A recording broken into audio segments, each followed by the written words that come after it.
Hello. स्वागत है आज के सेशन में। तो आज हम बात करने वाले हैं स्कूल व्याख्याता इकोनॉमिक्स की। इसके सिलेबस के बारे में आज हम चर्चा करने वाले हैं। तो ये जो इकोनॉमिक्स का सिलेबस है स्कूल व्याख्याता फर्स्ट ग्रेड, तो ये पूरे टॉपिक के हिसाब से आपको टॉपिक वाइज पूरा विश्लेषण करके हिंदी में आपको बताया जाएगा। तो वीडियो के साथ बने रहिए। तो सबसे पहले हम इसके बारे में थोड़ी सी बात कर लेते हैं। इसमें जो सीनियर सेकेंडरी लेवल के 55 क्वेश्चन आते हैं जो कि 110 नंबर के होते हैं।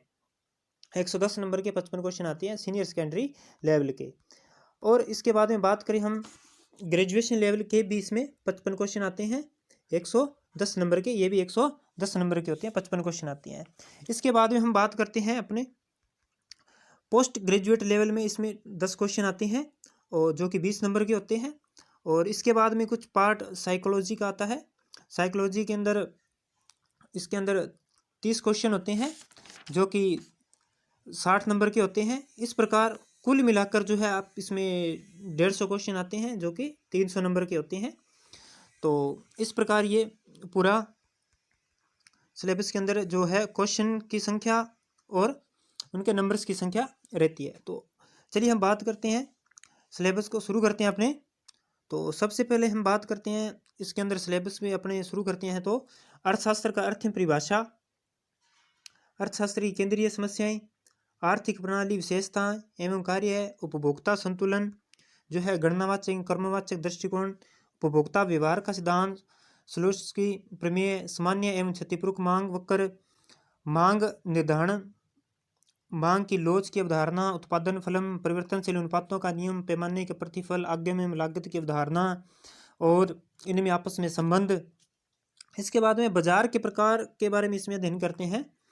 तो बाजार के प्रकारों में आपको पढ़ना है। इसमें पूर्व प्रतियोगिता बाजार में उत्पादन एवं कीमत का निर्धारण पढ़ना है।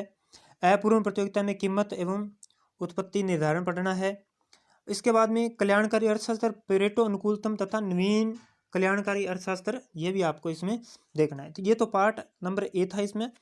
इसके बाद में हम बात करते हैं पार्ट बी की। तो ये जो पार्ट ए था ये थोड़ा माइक्रो इकोनॉमिक्स का है और जो पार्ट बी है तो ये आपका आ जाता है मैक्रो इकोनॉमिक्स का आ जाता है। तो इसके अंदर हम बात करें तो सबसे पहले हम बात करते हैं समष्टि आर्थिक चर के बारे में, फिर राष्ट्रीय आय, उपभोग परिकल्पनाएं, गुणक एवं तवरक, मुद्रा का अर्थ, मुद्रा के कार्य, वाणिज्यिक बैंक एवं केंद्रीय बैंक के कार्य और इनके बारे में पूरा पढ़ना। अपने मुद्रा की मांग के सिद्धांत को पढ़ना है। मुद्रा का परिमाण सिद्धांत क्या है, मुद्रास्फीति, फिलिप्स वक्र क्या है, मौद्रिक एवं राजकोषीय नीति क्या है, इसके बारे में आपने इसके बाद में ISLM मॉडल के बारे में आपने थोड़ा सा इसमें पढ़ना है। मुंडेल फ्लेमिंग मॉडल क्या है, आय तथा उत्पादन का निर्धारण का, पोस्ट कीनसियन सिद्धांत क्या है और सरकारी बजट, इनके बारे में आपको इसमें पढ़ना है। इसके बाद में हम बात करते हैं पार्ट सी की।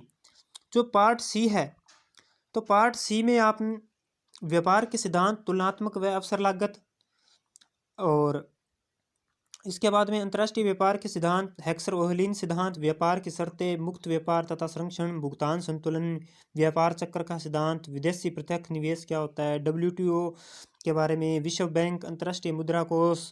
और इसके बाद में बात करते हैं हम पार्ट डी के अंदर। पार्ट डी के अंदर आप क्या देखोगे, आर्थिक विकास। ये जो आर्थिक विकास है इसका अध्ययन आप किसके अंतर्गत करोगे, अल्प विकसित देशों की विशेषताएं। जो सिलेबस में जितना जो टॉपिक लिखा है आपको वही तैयार करना है। इसके बाद में विकास का मापन, समृद्धि model, Lewis, Harrod, Domar, Kaldor, Solow. इसके बाद में भारत का जो है जनांकीय लाभांश भी पढ़ना है। इसके बाद में बात करते हैं पार्ट ई के बारे में।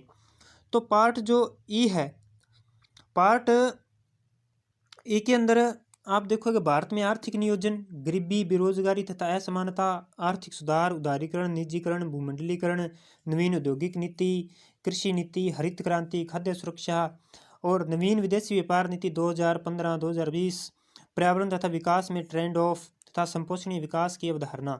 इसके बाद में थोड़ी सांख्यिकी की बात कर लेते हैं, स्टेटिस्टिक की बात कर लेते हैं हम।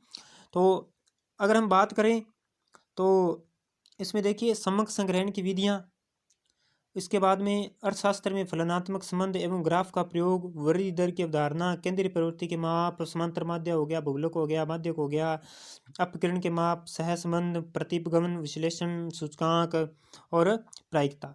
इसके बाद में हम बात करते हैं थोड़ी राजस्थान की अर्थव्यवस्था, राजस्थान की कृषि एवं औद्योगिक विकास के प्रमुख लक्षण, राजस्थान सरकार की फ्लैगशिप योजनाएं और राजस्थान की जनगणना, भारत की जनगणना और पुरस्कार, जो पुरस्कारों के अंदर नोबेल पुरस्कार खास करके आपने याद करने हैं।